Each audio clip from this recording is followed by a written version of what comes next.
Hey folks, Dwayne here. I'm going to talk to you today about the Chi clone. I've had for about 2 weeks. It's been a real pleasure having it. There's nothing really you gotta do to it except put a battery in it, an atomizer, and just start vaping.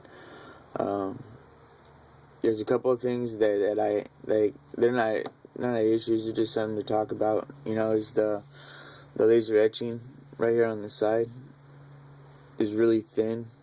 It's kind of has that matchbook feel to it. So I was thinking maybe taking it to a jewelry shop or something and having them like really engrave that. I think that'd be really, make it really fancy. And this airflow control ring. I understand it does control the airflow if you have an atomizer here at the bottom, but I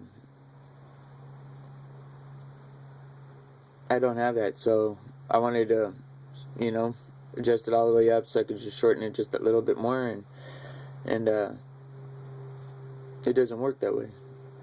So I guess I've been using it as like a locking ring.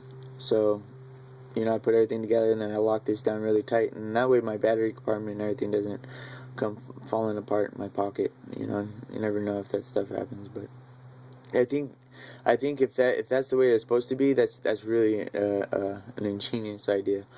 That's pretty cool. But I don't know if he was aiming for that or if that's the difference between the clone and the original one.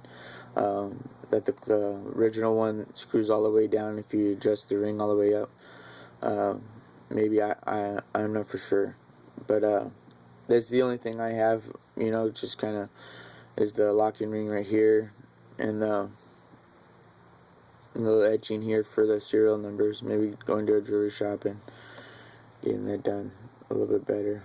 But everything else, it's been a real pleasure. I can honestly say that. For the price, I think it was like $30. That you can get for like $30 to $65, depending on how fast you want to get them.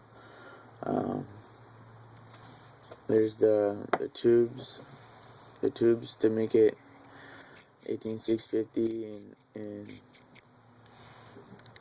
the 500 with the kick. I'm not gonna take it apart and all that stuff. Like I said, there's a lot of other videos.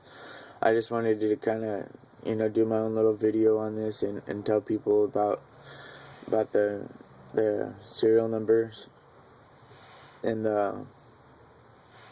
this airflow control ring. I don't think anybody's out there really said anything about it.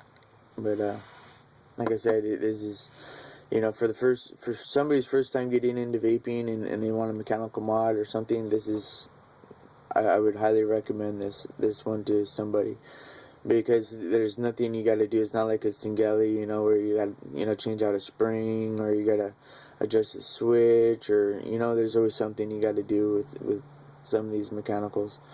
But this particular one here, like all you got to do is just put a battery in it and an atomizer or whatever, and just start vaping. It's a great mechanical mod I've had.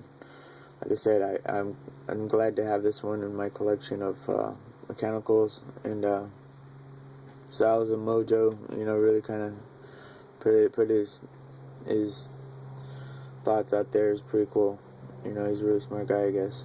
But I guess how many different ways can you make one of these things? It's like trying to reinvent the flashlight.